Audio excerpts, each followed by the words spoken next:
Hey there, everybody! Finally, we are on the last installment of the Bicentennial, man. There are 6 pages left to this story. We're gonna zip through them. Not because I don't love this story, but just because, well, here's the thing. I am in the city right now. I just literally seconds ago stopped driving. I pulled up and I parked. And I'm parked down the street here, and I'm in the city. I'm at my sister's house. She and I are going to a show tonight in the city. A comedy show. I'm really looking forward to it. Should be a lot of fun. So, anyways, I'm not gonna spiel too much right now. I don't even have anything particular to talk about. I could talk your ear off all day, anyways. But before we get started, excuse my belch. I just have to tell it is because of my belch. I've got here the Dunkin' Ice. Now here's the thing. The drive to the city here took me about an hour. I've had the Dunkin' Ice most of the way, and it's still halfway full. That's crazy. That I mean, like, I usually drink it all by now, so I'm excited. I intentionally drank it slowly for this reading. Now we're gonna get to it. I don't know if you can hear the rain going on. I'm in the car right now. I just pulled up. Alright, here we go with the Bicentennial, man. Okay, so the lights turned on because I just took the key out of the car. Oh, we're on section 16. And what just happened was that Andrew can wait a reasonable time.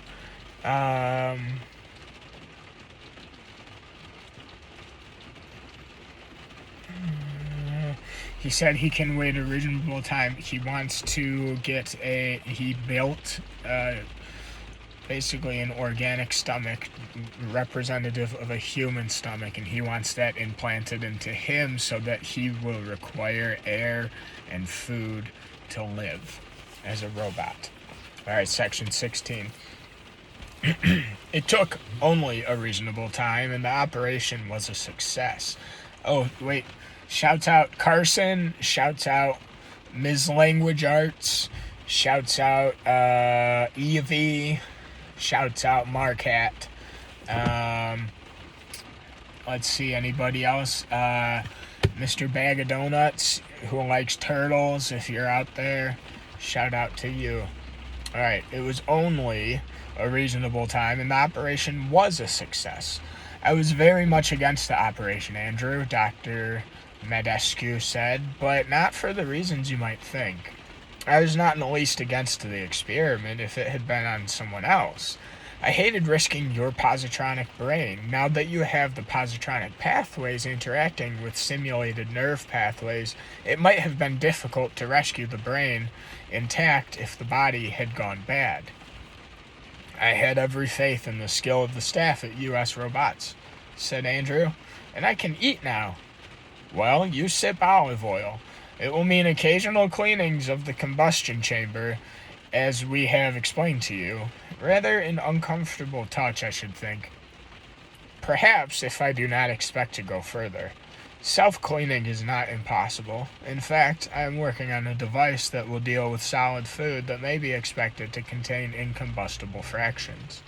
Indigestible matter, so to speak, that will have to be discarded. You would then have to develop a bottom to use the restroom. Or the equivalent. What else, Andrew? Everything else. The doctor says, oh, you're going to develop yourself into a full human being. Insofar as they will fit my plans. My body is a canvas on which I intend to draw. Right now he's just a robot, but he just got an artificial, an organic, so to speak, stomach put in so that he has to obtain his nutrients like a human being, and he also looks like he has skin. Medescu waited for the sentence to be completed, and when it seemed that it would not be, he completed it himself. A man? We shall see, Andrew said. That's a puny ambition, Andrew. You're better than a man. You've gone downhill from the moment you opted to become organic. My brain has not suffered. No, it hasn't. I'll grant you that. But Andrew, the whole new breakthrough in positronic devices made possible by your patents is being marketed under your name. You're recognized as the inventor, and you're being honored for that, as you should be. Why play further games with your body? Andrew did not answer. The honors came.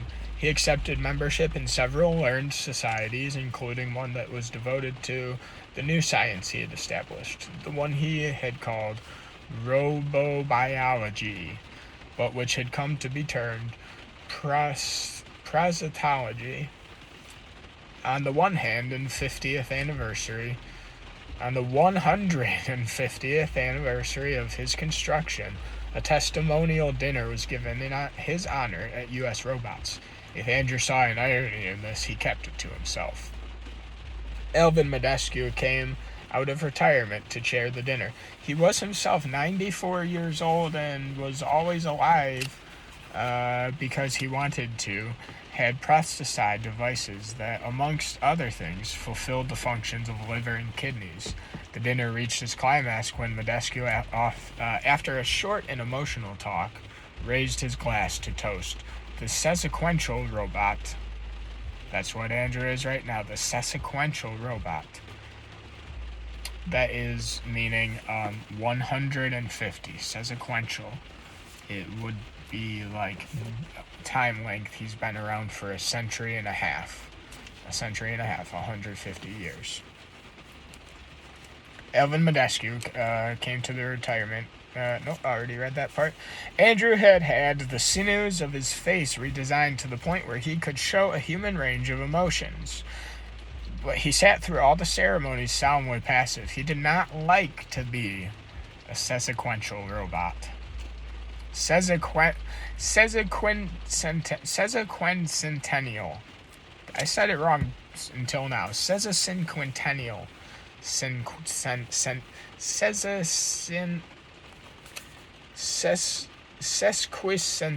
Sesquicentennial. 150 years old. That's sesquicentennial. A century and a half. Part 17. It was his parasitology that finally took Andrew off the earth. In the decades that followed the celebration of his sequential, the moon, sesquicentennial, the moon had come to be a world more Earth-like than Earth in every respect but its gravitational pull. And in its underground cities, there's a fairly dense population. Prosthesized devices there had to take the lesser gravity into account. Andrew spent 5 years on the moon working with local prostologists to make the necessary adaptations. When not at his work, he wandered among the robots' population, every one of which treated him with the robotic obsequiousness due a man. He came back to an Earth that was humdrum and quiet in comparison, and visited the offices of Feingold and Martin to announce his return. The current head of the firm, Simon DeLong, was surprised. "We had been told you were returning, Andrew," he had almost said Mr. Martin. "But we were not expecting you till next week." "I grew impatient," said Andrew. Briskly, he was anxious to get to the point. "On the moon, Simon, I was in charge of a research team of 20 human scientists. I gave orders that no one questioned. The lunar robots deferred to me as they would a human being. Why, then, am I not a human being?" A wary look entered DeLong's eyes. "My dear Andrew, as you have just explained, you are treated as a human being by both robots and human beings. You are, therefore, a human being de facto. To be a human being de facto is not enough. I want only to be treated as one, but not to be illegal. I want not only to be treated as one, but to be legally identified as one. I want to be a human being de jure." "Now, that is another matter," DeLong said. "There we would run into human prejudice and into the undoubted fact that however much you may like a human being, you are not You may be like a human being, you're not a human being. In what way not? Andrew asked. I have the shape of a human being and the organics equivalent to those of a human being. My organs, in fact, are identical to some of those in the processized human being. I have contributed artistically, literarily, and scientifically to human culture as much as any human being now alive. And what more can one ask? I would myself ask nothing more, said DeLong. The trouble is that it would take an act of the world legislature to define you as a human being. Frankly, I wouldn't expect that to happen. To whom on the legislature could I speak? To the chairman of the Science and Technology Committee, perhaps. Can you arrange the meeting? Andrew asked. But you scarcely need an intermediary. In your position, you can. No. You arrange it. It didn't even occur to Andrew that he was giving a flat order to a human being. He had grown so accustomed to that on the moon. I want him to know that the firm of Feingold and Martin is backing me in this to the hilt. Well, now, to the hilt, Simon. In 173 years, I have in one fashion or another contributed greatly to this firm. I have been under obligation to individual members of the firm in many times past. I am not now. It is rather the other way around now, and I am calling in my debts. I will do what I can, DeLong said. Section 18, out of 23. The last couple are short. The chairman of the Science and Technology Committee was from the East Asian region and was a woman. Her name was Chi Li-hing, and her transparent garments, obscuring what she wanted obscured only by their dazzle, made her look plastic-wrapped. I sympathize with your wish for full human rights, she said. There have been times in history when segments of the human population fought for full human rights. What rights, however, can you possibly want that you do not have? As simple a thing as my right to life, Andrew stated. A robot can be dismantled at any time. A human being can be executed at any time. Execution can only follow due process of law. There is no trial for my dismantling. Only the word of a human being in authority is needed to end me. Besides, Andrew tried desperately to allow no sign of pleading, but his carefully designed tricks of human expression and tone of voice betrayed him here. The truth is, I want to be a man. I've wanted it through 6 generations of human beings. Li-hing looked up at him out of darkly sympathetic eyes. The legislature can pass a law declaring you one. They could pass a law declaring that a stone statue be defined as a man. Whether they will actually do so is, however, as likely in the first case as the second. Congress people are as human as the rest of the population, and there is always that element of suspicion against robots. Even now. We would allow the fact that you have earned the prize of humanity, and yet there would remain the fear of setting an undesirable precedent. What precedent? I am the only free robot, the only one of my type, and there will never be another. You may consult U.S. robotics. Even in the city, such a flattering angle, right? I'm so lucky. Back on to the story now.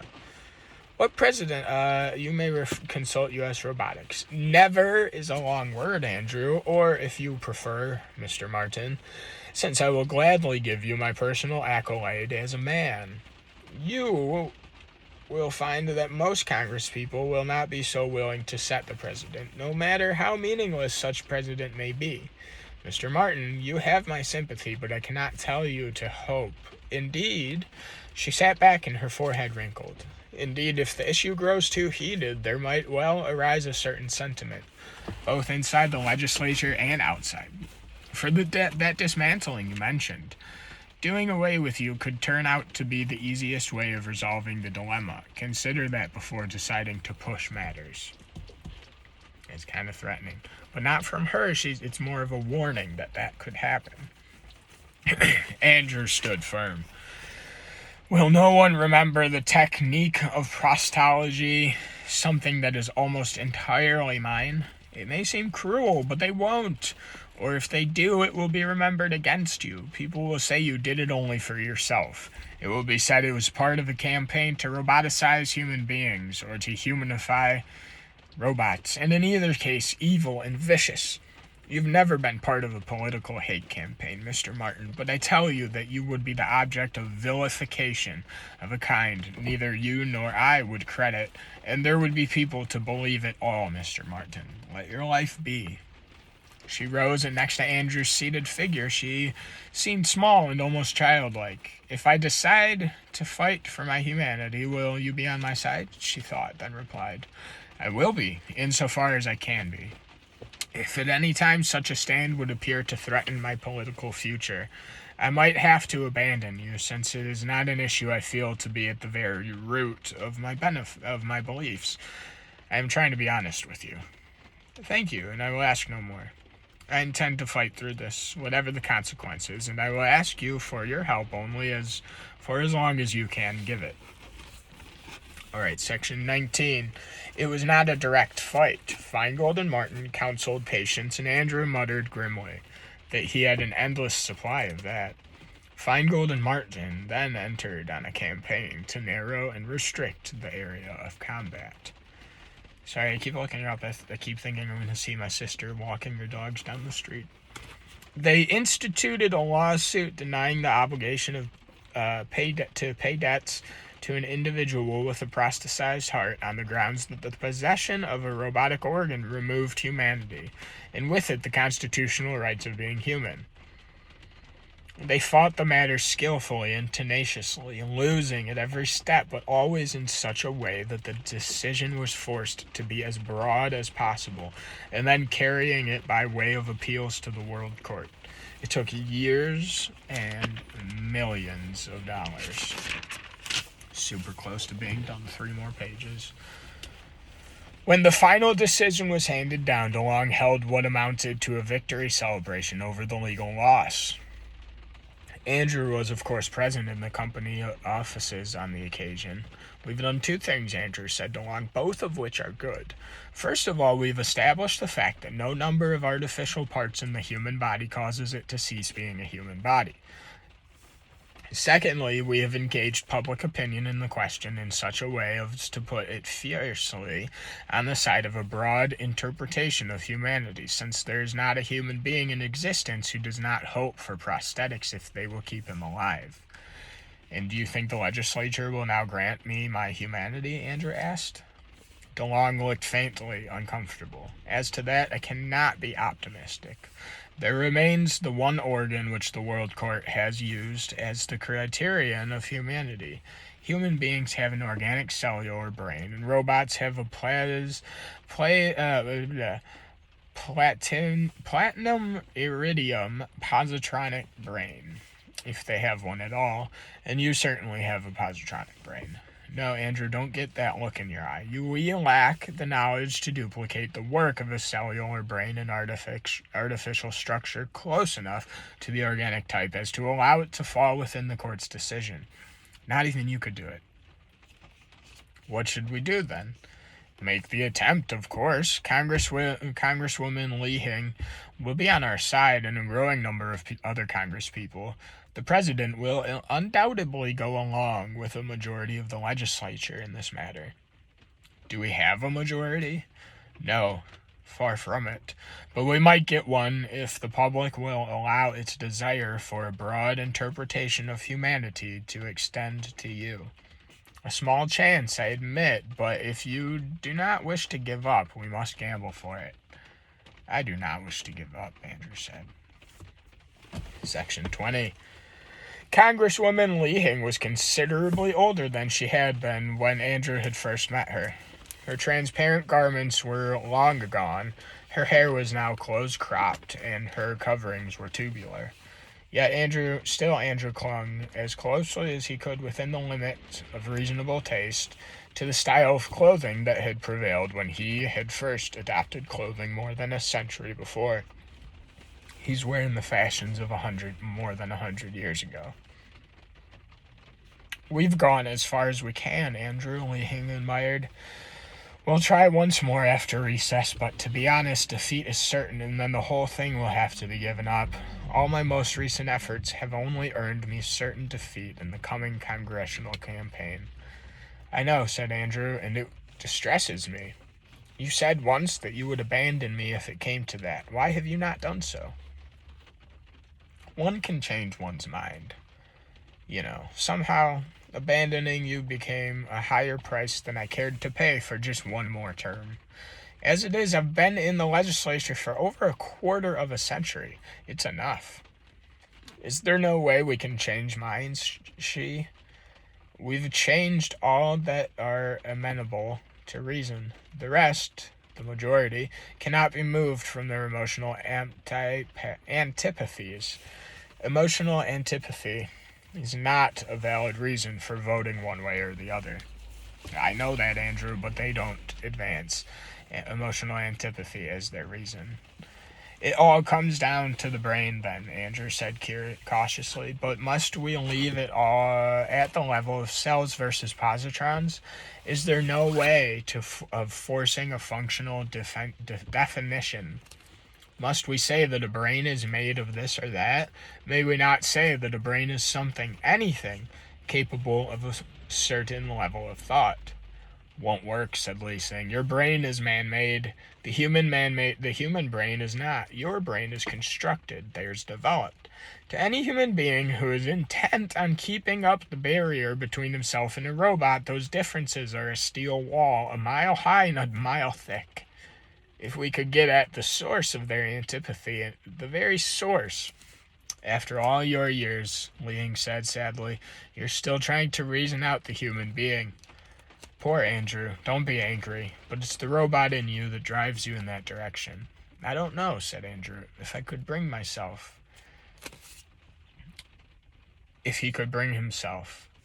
He had known for a long time it might come to that, and if in the end he was at the surgeon's, he had found one skillful enough for the hand of the job.